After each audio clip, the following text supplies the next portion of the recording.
कभी कभी कुत्तों के भौंकने की आवाज सुनाई देती। हवा पेड़ों की डालियों से टकराकर अजीब सी सरसराहट पैदा कर रही थी।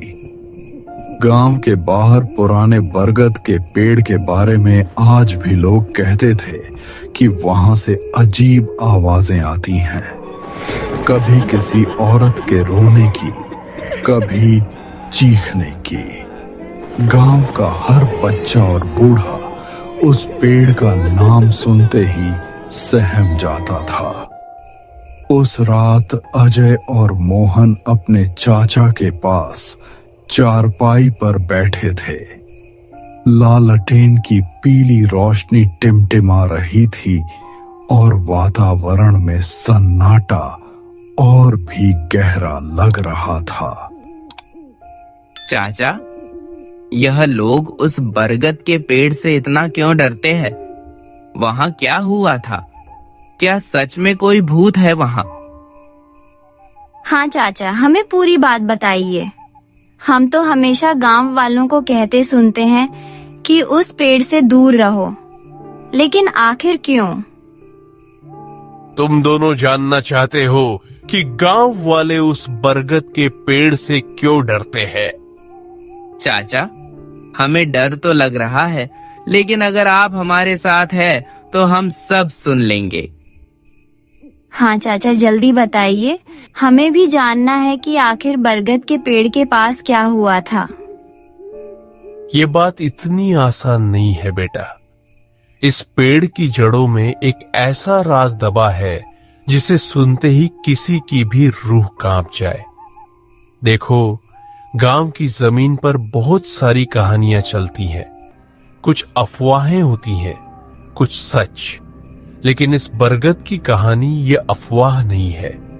इसे मैंने अपने बड़ों से सुना है और उस डर को उनकी आंखों में देखा भी है। लोग कहते हैं बरगद की डालियां रात में हवा से नहीं हिलती, बल्कि किसी और शक्ति के असर से कांपती है। अगर देर रात कोई उस ओर निकल जाए तो कानों में किसी औरत के रोने की आवाज गूंजती है। तुम सोच रहे कि ये सब बातें डराने के लिए हैं, पर याद रखना बेटा, अंधेरे में कही गई हर दास्तान झूठ नहीं होती। बहुत साल पहले इसी गांव में दो दोस्त रहते थे, किशन और रघु। उनकी जिंदगी बिल्कुल आम थी, लेकिन एक रात उन्होंने वो गलती की जिसने उनकी किस्मत को बदल दिया और हमारे गांव को यह खौफनाक दाग दे दिया। आज मैं तुम्हें वही कहानी सुनाऊंगा, लेकिन ध्यान रखना, यह सिर्फ कहानी नहीं है, यह हमारी विरासत का डर है।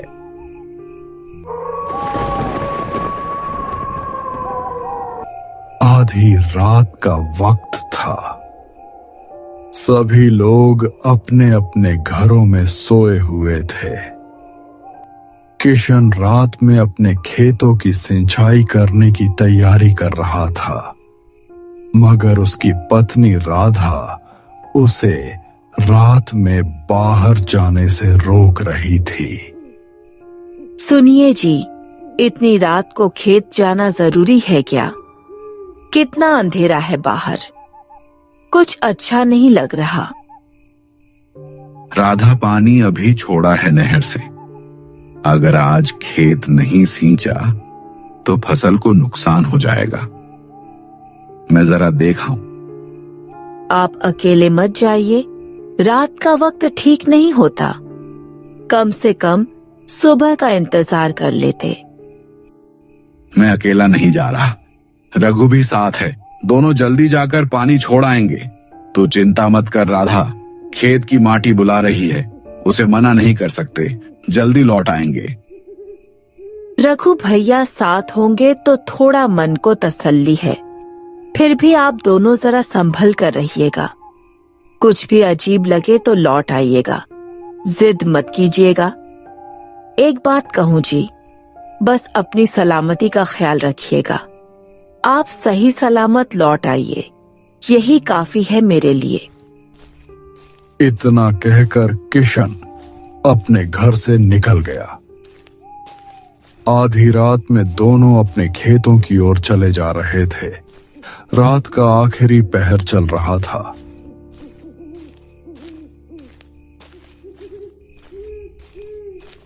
उन दोनों ने जानवरों से बचने के लिए आग जला ली थी। वह दोनों उसे बरगद के पेड़ से ज्यादा दूर नहीं थे। अचानक उनके कानों में किसी के चिल्लाने की आवाज सुनाई दी। वह चीख दिल दहला देने वाली थी। दोनों दोस्त बहुत बुरी तरह से डर गए थे। किशन, तूने सुना यह कैसी दिल दहला देने वाली चीख थी? किशन, जो अपने शरीर से लंबा तगड़ा था, वह भी चौंक कर बोला, हाँ सुनी मैंने भी। मेरा तो खून जम गया। मुझे लग रहा है हमें तुरंत वापस चलना चाहिए। इस अंधेरे और सन्नाटे में ऐसे आवाजें आना अच्छा संकेत नहीं है। लेकिन रघु, तूने ध्यान से सुना। यह सिर्फ चीख नहीं थी, इसमें मदद की पुकार भी थी। कोई तो है जो हमें पुकार रहा है। शायद कोई मुसीबत में फंसा है। हमें इंसानियत के नाते देखना ही पड़ेगा। ना, बिल्कुल नहीं। रात का वक्त है और तू जानता है इस समय खेतों और जंगलों में जाने कितनी आफतें घूमती हैं। कौन जाने वहां कोई जानवर हो, कोई लुटेरा हो या कुछ और। हम क्यों बेवजह अपने सिर मुसीबत डालें? हमें फौरन गांव लौट जाना चाहिए। तभी अचानक फिर से उस बरगद के पेड़ के पास से बचाव बचाव और रोने की आवाज गूंजने लगी। यह सब सुनकर दोनों घबरा गए। अचानक से मन में कुछ सोचकर कृष्ण ने वहीं पड़ी लाठी उठा ली और बरगद के पेड़ की ओर चल दिया। पगला गया है क्या तू? यह आवाज इंसान जैसी तो है, लेकिन लगती नहीं। इसमें कुछ अनजाना सा डर छुपा है। यह कोई साधारण मदद की पुकार नहीं है, बल्कि मुझे लगता है जैसे कोई हमें फंसाने के लिए जानबूझकर पुकार रहा हो। मैं कसम खाता हूं, यह इंसान की चीख नहीं लग रही। यह कुछ और है, कुछ बहुत भयानक। रघु, सोच जरा, अगर वहां सच में कोई फंसा है और हम डर के मारे भाग गए, तो कल अगर किसी की लाश मिली तो क्या लोग हमें माफ करेंगे? सब कहेंगे कि हम पास होकर भी मदद नहीं कर पाए। मैं तो इस बोझ के साथ नहीं जी सकता। मैं देखे बिना नहीं रुक सकता। डरपोक मत बन। डर से भागना आसान है, लेकिन हिम्मत दिखाना मुश्किल। अगर वहां कोई अनहोनी भी है तो सामना करना पड़ेगा। मैं तो जा रहा हूं, तू चाहे तो यहीं खड़ा रहे, लेकिन मैं किसी की मदद की पुकार को अनसुना नहीं कर सकता। किशन के ऐसी बातों से रघु चुप हो गया और किशन भागते हुए कुछ ही पलों में उस भयानक जंगल में घुस गया। हे भगवान, यह लड़का तो मानने को तैयार ही नहीं। अब अकेला यहां अंधेरे में कैसे रुकूं? कहीं सच में कुछ निकला तो? मजबूरन मुझे भी इसके पीछे जाना पड़ेगा, वरना सुबह लोग कहेंगे कि मैंने अपना दोस्त मुश्किल में छोड़ दिया। थोड़ी देर बाद ही वे दोनों जंगल के बीचों बीच खड़े थे। रात के अंधेरे में वह दोनों आंखें फाड़ फाड़ कर देखने की कोशिश कर रहे थे। इतनी ही देर में उस औरत की चीखें उन दोनों के कानों में पड़ी। किशन और रघु चिक की दिशा में भागने लगे। वह दोनों थोड़ी ही डर गए थे। तभी सामने से तेजी से कोई भागता हुआ आया और किशन से टकरा गया। उससे टकराने वाली एक औरत थी। डर के मारे वह किशन से लिपट सी गई और डरते हुए कह रही थी, बचाओ बचाओ, मुझे कोई बचाओ, मैं अकेली हूँ, कोई मेरी मदद करो। इतना कहकर वह किशन की बाहों में ही बेहोश हो गई।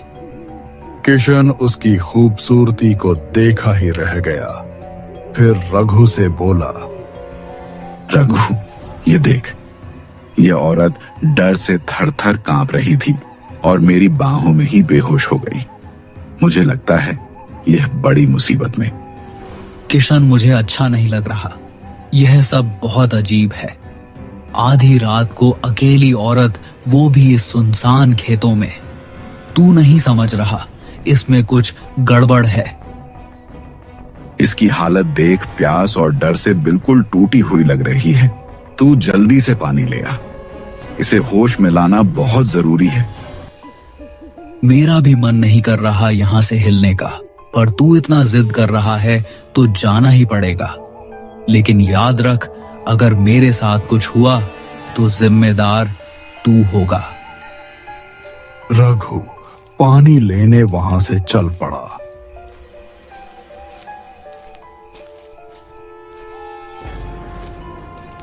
पेड़ से थोड़े ही दूर पर एक कुआं भी था। रघु जैसे ही कुएं के पास पहुंचा, अचानक पेड़ के पास से बहुत सारे घुंघरू की आवाज आने लगी। अचानक रघु के कानों में किशन की दिल दहला देने वाली चीख सुनाई दी। रघु तेजी से दौड़ते हुए किशन के पास पहुंचा तो सामने का मंजर देखकर उसके रोंगटे खड़े हो गए। एक बेहद खौफनाक चुड़ैल उसके सामने खड़ी थी और नीचे किशन की लाश खून से लथपथ पड़ी थी। और देखते ही देखते उसे भयानक दिखने वाली चुड़ैल ने किशन की मृत पड़ी लाश को खाना शुरू कर दिया। रघु के वहां भागने से पहले ही चुड़ैल ने उसे भी घेर लिया। अचानक वह काली चमड़ी वाली चुड़ैल उड़ती हुई जाकर रघु के सीने पर बैठ गई और रघु की दिल दहला देने वाली चीख उस रात के सन्नाटे को छेड़ गई। अगले दिन से रघु और किशन के लापता होने की खबर पूरे गांव में आग की तरह फैल गई। अगले दिन गांव के एक बुजुर्ग ने मुखिया से कहा, मुखिया जी, ये मामला बहुत गंभीर है। आधी रात में जो चीख सुनाई दी थी वह अब भी मेरे कानों में गूंज रही है। लोग कह रहे हैं कि वह इंसान की चीख नहीं थी बल्कि किसी परछाई की। रघु और किशन दोनों जवान लड़के थे। ऐसे अचानक गायब हो जाना, इसका मतलब है कि उस बरगद के पेड़ के पास कोई अनहोनी जरूर हुई है। हाँ दादा, मैं भी यही सोचकर रात भर सो नहीं पाया। दोनों लड़कों का गायब हो जाना सिर्फ परिवार की ही नहीं, पूरे गांव की चिंता है।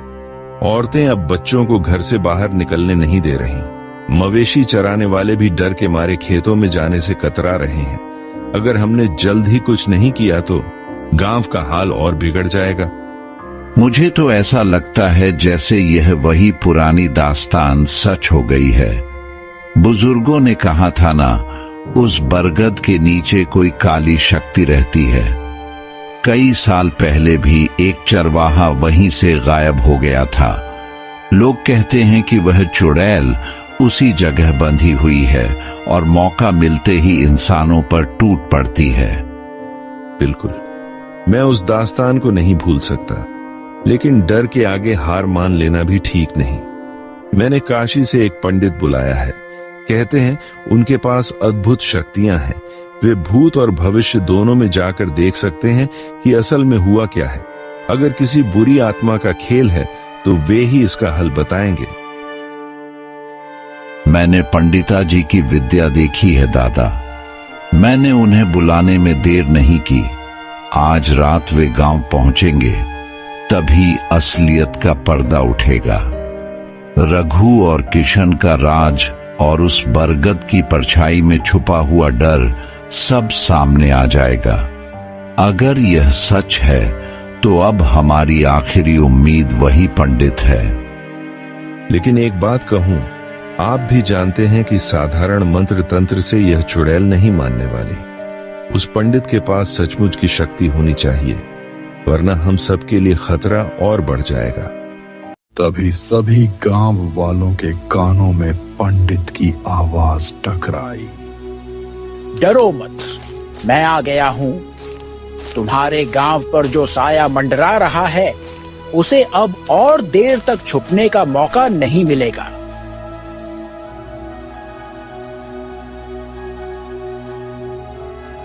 मैं जानता हूं तुम सब डरे हुए हो, लेकिन सच जानना आसान नहीं होगा। वह बरगद का पेड़ सिर्फ साधारण पेड़ नहीं है। उसकी जड़ों में पुरानी आत्माएं बांधी गई हैं, और जब भी कोई वहां से गुजरता है, वह चुड़ैल अपनी शक्ति बढ़ाने के लिए बलि खोजने लगती है। रघु और किशन का गायब होना साधारण घटना नहीं, यह उस शक्ति का पहला संकेत है कि वह फिर से जाग उठी है। अब समय आ गया है कि उसका सामना किया जाए। आज रात मैं उस बरगद के पेड़ के पास अनुष्ठान करूंगा, लेकिन याद रखना, मंत्र और अग्नि से घिरी मेरी रेखा में कोई बाहर नहीं निकलेगा, चाहे कैसी भी चीख क्यों ना सुनाई दे, वरना उसका असर पूरे गांव पर होगा।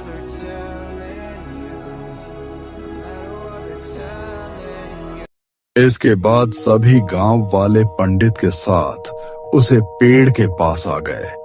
सारा गांव पंडित जी के पीछे पीछे बरगद के पेड़ तक पहुंचा।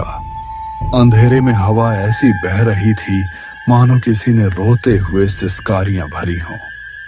पेड़ के चारों ओर घना सन्नाटा पसरा हुआ था। पत्तियां हिल भी नहीं रही थीं, पर लोगों को साफ सुनाई दे रहा था कि पेड़ की जड़ों के नीचे से किसी के कराने की आवाज आ रही है। सुनो गांव वालों, मैंने सब देख लिया है। यह औरत कोई बेगुनाह नहीं थी, बल्कि एक तांत्रिक चुड़ैल थी। यह अपनी खूबसूरती बनाए रखने के लिए लोगों की बलि दिया करती थी। रात के अंधेरे में मासूमों की जान लेकर अपने चेहरे पर तिलक लगाती थी। इसने अमर रहने और सौंदर्य बनाए रखने के लिए अपनी आत्मा का सौदा किया था। तभी इसकी शक्ति बढ़ती गई और यह और भी भयानक बनती चली गई। लेकिन जब गांव के लोगों को इसका सच पता चला, तो सब ने मिलकर इसे रोकने का निश्चय किया। लोगों ने इसे पकड़कर इसी बरगद के पेड़ से बांध दिया और आग के हवाले कर दिया। उसी दिन इसकी देह तो जल गई, पर आत्मा इस पेड़ से चिपक गई। यही कारण है कि यह बरगद अब इसकी कैद भी है और इसकी शक्ति का स्रोत भी।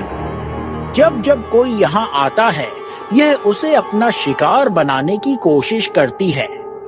पंडित ने मंत्र पढ़ते हुए चारों ओर अग्नि की रेखा खींच दी। लोग उसके भीतर खड़े थे, लेकिन उनके पैरों तले जमीन कांप रही थी। त्र्यंबकम यजामहे। अचानक बरगद की जटाओं के बीच से काले धुएं का गुब्बार उठने लगा। उस धुएं के बीच से वही औरत जैसी परछाई निकली जो पिछली रात किशन की बाहों में गिरी थी, पर इस बार उसका रूप अलग था। चेहरा विकृत, आंखें सफेद और आवाज ऐसी जैसे सैकड़ों औरतें एक साथ चीख रही हों। यही है वह शक्ति, यही है वो श्राप जिसने तुम्हारे गांव को जकड़ रखा है। आज इसका अंत होगा। यही वह है जिसने रघु और किशन को निगला है। तुम मुझे रोक नहीं सकते। ये पेड़ मेरा है, ये जमीन मेरी है। जो भी इस बरगद के पास आएगा, उसका खून मेरी शक्ति बनेगा। मैं सबकी आत्माएं निगल जाऊंगी। हर इंसान मेरी बलि बनेगा। मैं बार बार लौटूंगी। कोई मुझे रोक नहीं पाएगा। तेरा समय खत्म हो चुका है। निर्दोषों का खून पीकर तू अब और नहीं बचेगी। चुड़ैल पंडित पर टूटने के लिए आगे बढ़ी, लेकिन इस बार पंडित पीछे नहीं हटे। उन्होंने झटके से उसका काला हाथ पकड़ लिया। चुड़ैल तड़प उठी और जमीन पर गिरकर चीखने लगी। सब लोग जल्दी से लकड़ियां लाओ और आग लगाओ। फिर एक एक करके सबने चारों ओर से लकड़ियां खींचकर आग की लपटें उस पर डाल दी। तुझे क्या लगता है पंडित कि तू मुझे इतनी आसानी से खत्म कर देगा? मुझे खत्म कर पाना मुमकिन नहीं है।